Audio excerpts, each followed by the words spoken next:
Before we begin, I'd like to welcome back our bestest buddy, Erin Siegel, who, knowing full well how much work is involved in making one of these episodes, keeps saying yes every time we ask for her help. Always a pleasure, you brave, brave soul. So, about 8 months ago— 8 months? Really? Wow. Alright, so about 8 months ago, we announced that we were going to start an indie publisher with the funds we'd raised on Rocket Hub, in order to test our theory that the publisher-developer relationship could be more equitable and still keep a publisher in business. So today, we thought we'd talk about how that's been going. First, let me tell you, turns out it's a lot easier to say, hey, why don't we start a publisher, than it is to actually make that happen. Some of you have probably been wondering why we haven't had much to report so far. That is why. For most of the last 8 months, we've been wading through all the legal work to get this thing set up properly. It normally wouldn't take that long, but when you gotta juggle it alongside day jobs and a weekly show, and, well, you can imagine. But we've pretty much gotten to the end of that stage, at least for right now, so yay, we're publishers! Almost. Kind of. Now we come to the next big challenge, finding the right game to publish. One might think that this would be an easier task, but in our opinion, one of the main reasons that publishers fail is because they greenlight the wrong project. I mean, all of you can probably think of a few games that made you go, what were they thinking, when you saw them? Games that probably cost them tens of millions of dollars when, even as a consumer with no industry experience, you could see it was a terrible idea. In our opinion, this is because publishers often look at the wrong things. Very often, they'll look at what types of games have been popular recently, rather than why those games were popular.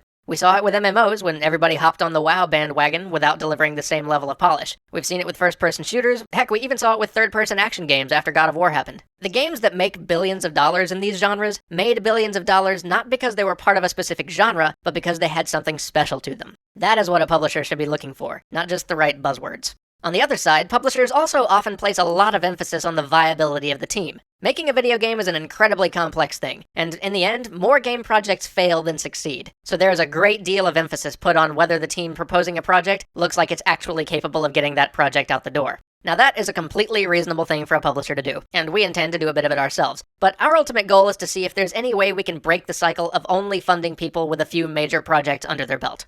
To that end, we plan to move very slowly and carefully. Like I said before, we want to start this thing off right. While we are 100% behind what Kickstarter has done for game funding, and even spent an entire episode saying how great it is that this new model exists, in some ways, I'm a bit amazed at how cavalierly people seem to be taking it. Wonderful as crowdfunding is, the harsh reality exists that many of the projects people have funded may never actually get released. When it comes to game development, a lot can go wrong. So we want to be smart about this. We are determined to find the right fit for our first few projects. We don't want to waste any of the money you guys put in. And if it takes a few years to find the right game, then so be it. I'm not saying it's likely to take anywhere near that long, I'm just trying to stress how seriously we're taking this. This is also why we've only done a single Rocket Hub thing for it so far. Many of you have asked if we plan to run another one sometime, and the answer is, maybe, but only once we're confident that things are off to a strong start. At this point, we have roughly $50,000 from the Rocket Hub money, plus another few thousand we put in. In the world of game publishing, that's practically nothing, but I think it's enough to get one or two small projects off the ground. Right now, we're primarily looking at games which could be released for $20,000 to $30,000. This probably means platformers, top-down shooters, and maybe turn-based strategy games. It could be anything, but we're only looking at projects that are convincingly viable on such a small budget.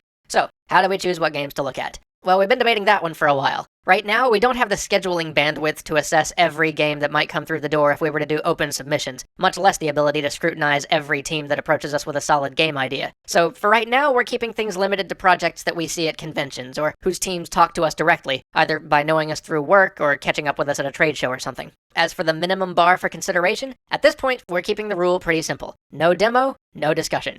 I know that may sound pretty limiting, but in our time in this industry, we've seen 100 ideas that looked good on paper amount to nothing. And we've met thousands of people with an idea that they'd really love to turn into a game. We need to see that people have the commitment it takes to really make a game. And we need to get our hands on the game and understand how it plays before we'd even consider spending the money you guys put in to fund it. We'll try to keep you guys up to speed through our website and Facebook feeds and Twitter accounts and such every time we have news or updates. And we may even do an episode like this every, 6 months or something, just so we can keep everybody in the loop. If these first couple of projects go well, hopefully we can open it up and maybe even start doing a broader submission process. I have no idea where we'll find time for a process like that, but we'll work on that problem when we get there.